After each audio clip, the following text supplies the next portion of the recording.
Interestingly enough, Ireland, the phrase I've just quoted, England's difficulties, Ireland's opportunity, has been a theme of the pursuit of Irish independence for 200 years.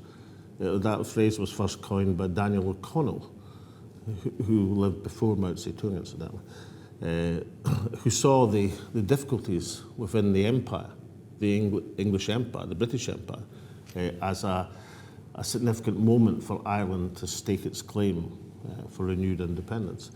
So perhaps there's a lesson from Ireland for Scotland and for Catalonia that we should pay more attention to the difficulties of the state, whether it be Britain or Spain, and seize an opportunity to progress the independence case. We shouldn't be obsessed just with what's happening in Catalonia or Scotland.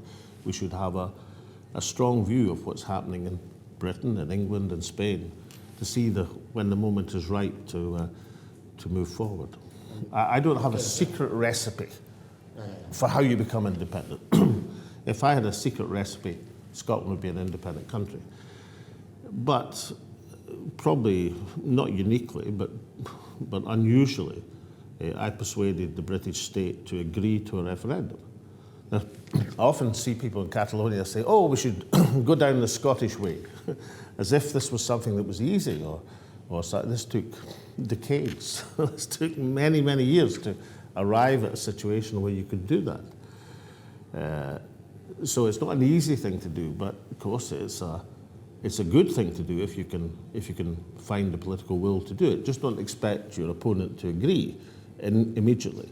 You have to persuade your opponent, in this case the state, that the alternative to agreement is less palatable than agreement. It's more embarrassing, it's more difficult, it's more of a political problem. You have to force the hand democratically, peacefully, politically of your opponent.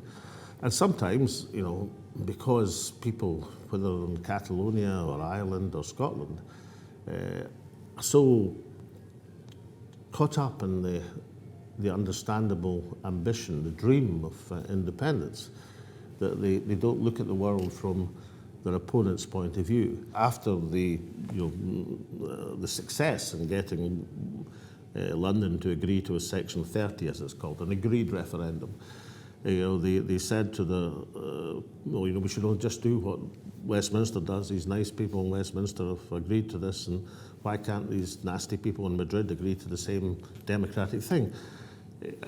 Overlooking the 50 years that had gone previously to arrive at that position. But nonetheless, it would seem since 2014 that London has learned more from Madrid than Madrid has learned from London.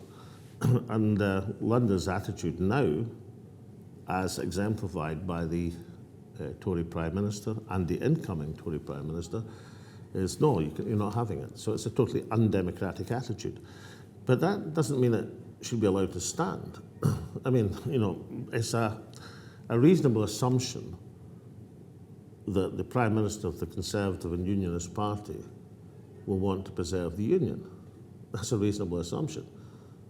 To change their mind, you've got to make life so impossible by not observing democracy that they come to the conclusion that it's better to let democracy prevail.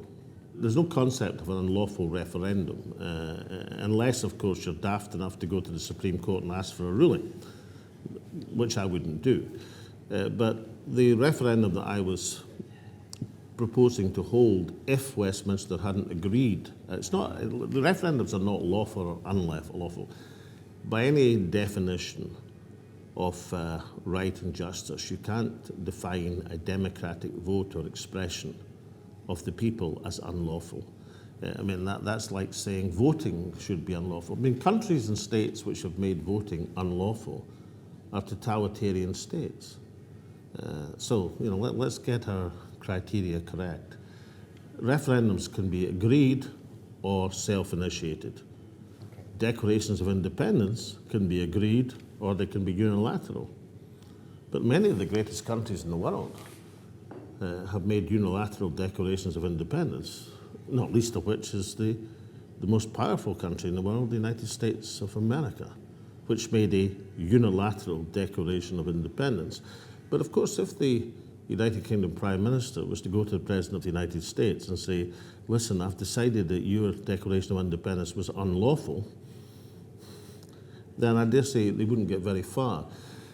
In international politics, things are accepted or not accepted. I think there's always a possibility of success in terms of Catalonian independence. I think it's more likely than not that Catalonia will become an independent state within the foreseeable future. As to which initiative in particular provides the answer, well, the Catalans can judge on that. What I do say is that whatever initiative you take, you know, you must and legitimately pursue a range of possibilities. But when you alight on one that you're going to do, then you have to deliver. There's a quote from Winston Churchill, which he was talking about the Suez crisis as a former British Prime Minister looking at his successor and the humiliation of Suez, which the French and the British seized the Suez Canal, but ended up with NASA humiliating them both because the Americans wouldn't support their colonial adventure, okay? 1956. It was a big crisis in the UK. And what Churchill said, looking at it, he said, I never would have done started it, but if I'd done started it, I would have finished it. So, whatever policy you arrive at, and you provide and mobilize the people on the expectation of success, then you have to finish it. You can't start it and not finish it.